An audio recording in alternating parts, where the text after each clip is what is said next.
ഇന്ന് നമ്മൾ തയ്യാറാക്കുന്നത് നല്ലൊരു അടിപൊളി പായസം ഉണ്ടാകും വെള്ള ഗോതമ്പ് കൊണ്ട്. അത് നമുക്ക് എങ്ങനെയാണ് വെക്കുന്നത് കണ്ടാലോ? എൻ്റെ ചാനൽ ആദ്യമായിട്ടാണ് കാണുന്നതെങ്കിൽ ഒന്ന് സബ്സ്ക്രൈബ് ചെയ്ത് സപ്പോർട്ട് ചെയ്തേക്കണം. ഈ വീഡിയോ കണ്ട് ഇഷ്ടപ്പെട്ടിട്ടുണ്ടെങ്കിൽ ലൈക്ക് ഷെയറും കൂടി ഒന്ന് ചെയ്തേക്കണം കേട്ടോ. എൻ്റെ വീഡിയോസിൻ്റെ നോട്ടിഫിക്കേഷൻ കിട്ടാൻ വേണ്ടി ബെല്ലൈക്കൺ കൂടി ഒന്ന് എനേബിൾ ചെയ്തേക്കണം കേട്ടോ. നമ്മൾ അലീസയൊക്കെ ഉണ്ടാക്കണ അലീസ ഗോതമ്പാണ്. ഇതൊരു 250 ml ആണ് ഞാൻ എടുത്തേക്കണത്, ഒരു കപ്പ്. അത് നമുക്ക് ഇതിനകത്തേക്ക് ഒരു 4 മണിക്കൂറിട്ട് നല്ലപോലെ കഴുകി ഒരു 4 മണിക്കൂർ കുതിർത്തി വെക്കണം. നമുക്കിതൊന്ന് കഴുകി കുതിർത്തി വെക്കാം.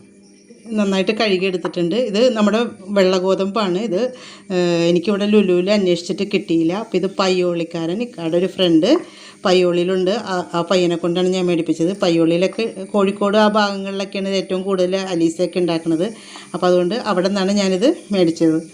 നല്ലപോലെ തിരുമ്മി കഴുകിയിട്ട് നെകക്കെ വെള്ളം ഒഴിക്കണം കേട്ടോ. ഈ പാത്രം ചെറുതാണ്, ഒരു വലിയ പാത്രത്തിലേക്ക് ഇട്ടിട്ട് നമുക്ക് നല്ലപോലെ ഒരു 4 കപ്പ് വെള്ളമെങ്കിലും, ഞാനെടുത്ത ഈ 250 ml 4 കപ്പ് വെള്ളമെങ്കിലും നമ്മൾ ഇതിനകത്ത് കുതിരാൻ വെക്കണം. എന്നാൽ മാത്രമേ ഇത് നല്ലപോലെ കുതിരുള്ളൂ. നല്ലപോലെ കുതിർന്ന് കിട്ടണം നമുക്ക്, എന്നാലാണ് അത് വേഗം വേഗമുള്ളൂ. അപ്പോൾ അതായത് ഏകദേശം ഒരു 4 മണിക്കൂറോളം ആയിട്ടുണ്ട്. അപ്പം നല്ലപോലെ കുതിർന്ന് കിട്ടിയിട്ടുണ്ട്. നമുക്കിതൊന്ന് ഒരു കുക്കറിനകത്തേക്ക് ഇടാം. കുക്കറിലിട്ട് ഒരു 4 വിസിലോളം വരുത്താം നമുക്ക്. ഒരു ബൗളെടുത്ത് വെച്ചിട്ടുണ്ട്. അതിലേക്ക് ഞാൻ 2 ടീസ്പൂൺ ചൗവരിയാണ് ഇട്ട് കൊടുക്കുന്നത്. ഇതൊന്ന് നന്നായിട്ട് കഴുകിയെടുക്കാം. കഴുകിയെടുത്ത ചൗവരീനെ ഞാൻ ഈ ഗോതമ്പിലേക്ക് ചേർക്കണതാണ് കേട്ടോ.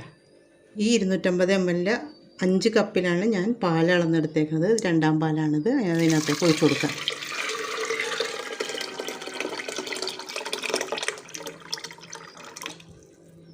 ഇത് നമ്മൾ 1ാം പാലെടുത്ത് മാറ്റി വെച്ചിട്ടാണ്. നല്ല കട്ടിപ്പാലാണ് ഞാൻ എടുത്തേക്കണത്. ഒരു തേങ്ങ, നല്ല വലിയൊരു തേങ്ങയാണ് അത്. ഒരു 2.5 കപ്പ് വെള്ളം ഒഴിച്ച് നല്ലപോലെ പിഴിഞ്ഞെടുത്തിട്ട് 1ാം പാലാണിത്. 2ാം പാലൊഴിച്ചിട്ടാണ് നമ്മൾ വേവിക്കുന്നത്. ഇതൊരു 5 കപ്പ് അളവിലാണ് എടുത്തേക്കണത്. ഇത് നമുക്ക് കുറച്ച് ഉപ്പും കൂടി ഇട്ടിട്ട് നമുക്ക് വേവിക്കാൻ വെക്കാം.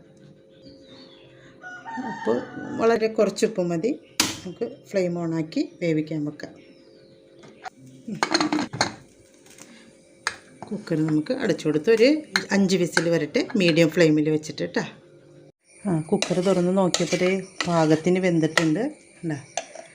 നല്ലപോലെ വെന്തിട്ടുണ്ട് കേട്ടോ. നമുക്കിതൊരു പരന്ന പാത്രത്തിലേക്ക്, പായസം ഉണ്ടാക്കാനുള്ള പാത്രത്തിലേക്ക് ഇട്ട് കൊടുക്കാം കേട്ടോ. ഇതിലേക്ക് ഇട്ട് കൊടുക്കുക. എന്നിട്ട് ഫ്ലെയിം കുറച്ച് വെച്ചേക്കണേണ്. ഇനി നമുക്ക് പഞ്ചസാര ആഡ് ചെയ്ത് കൊടുക്കാം. കപ്പ് പഞ്ചസാരയാണ് ഞാനത് ഇട്ട് കൊടുക്കണേണ്. ഇനി പോരാത്തത് നോക്കിയിട്ട് നമുക്ക് ഇട്ട് കൊടുത്താൽ മതി കേട്ടോ. എനിക്കിങ്ങനെ ഷുഗറൊക്കെ ഉള്ളവരുള്ളതുകൊണ്ട് കുറച്ച് മധുരം ഞാൻ ചേർത്തിട്ടുള്ളൂ. ഇനി നമുക്ക് 1 to 1.25 വരെയൊക്കെ നമുക്ക് ചേർക്കാം കേട്ടോ. അത്രയും മധുരമൊക്കെ ഇത് വേണ്ടി വരുന്നത്. പായസമല്ലേ, ഇത്തിരി കുറച്ച് മധുരമൊക്കെ വേണമല്ലോ. ഇപ്പോൾ ഒരിച്ചിരി മധുരം മുൻപിൽ നിന്നാലും ഗോതമ്പ് അത് പിടിച്ചെടുക്കട്ടെ കേട്ടോ. ഗോതമ്പിലേക്ക് ഇത്തിരി മധുരമൊക്കെ ഇറങ്ങണം. ഇനി നമ്മൾ ഇതേ സമയം നമുക്ക് കുറച്ച് ഉപ്പ് നോക്കാം. ഉപ്പൊക്കെ പാകത്തിൻ്റെയാണ്. അപ്പോൾ നമുക്കിത് മതിയാവും.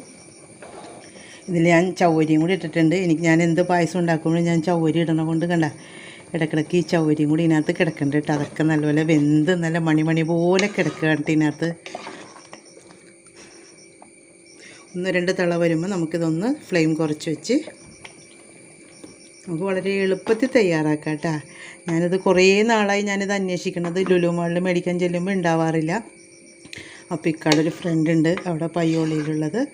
ഞാൻ ആ പയ്യൻ്റെ അടുത്ത് പറഞ്ഞതാണ്, ഓഫീസിൽ വർക്ക് ചെയ്യണതാണത്.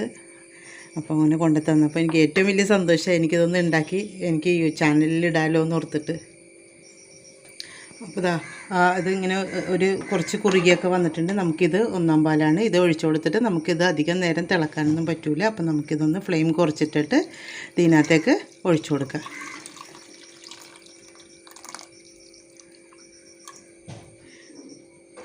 ഒന്ന് ഇളക്കി കൊടുത്തിട്ട് നമുക്ക് ചെറിയ തീയിൽ തന്നെ വെച്ച് ഇളക്കിക്കൊണ്ട് തന്നെ ഇരിക്കണം കേട്ടോ.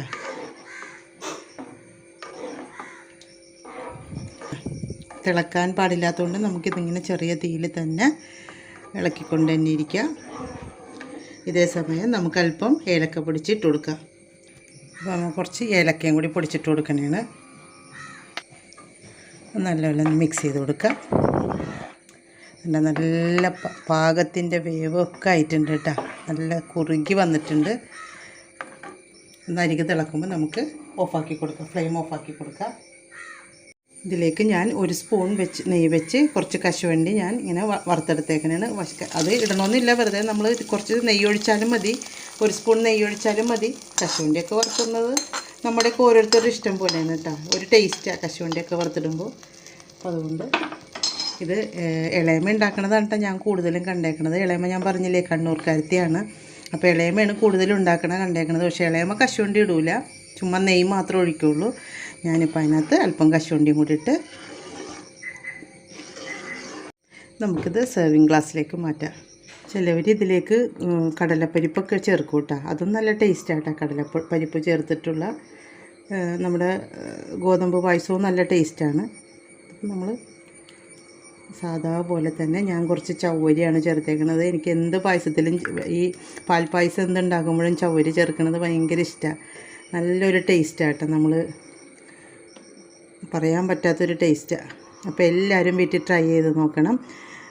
എൻ്റെ വീഡിയോ കണ്ട് ഇഷ്ടപ്പെട്ടിട്ടുണ്ടെങ്കിൽ എനിക്ക് ലൈക്ക്, ഷെയർ, സപ്പോർട്ടും കൂടി ഒന്ന് ചെയ്തേക്കണം. എൻ്റെ ചാനൽ ആദ്യമായിട്ടാണ് കാണുന്നതെങ്കിൽ ഒന്ന് സബ്സ്ക്രൈബ് ചെയ്ത് സപ്പോർട്ട് ചെയ്തേക്കണം കേട്ടോ.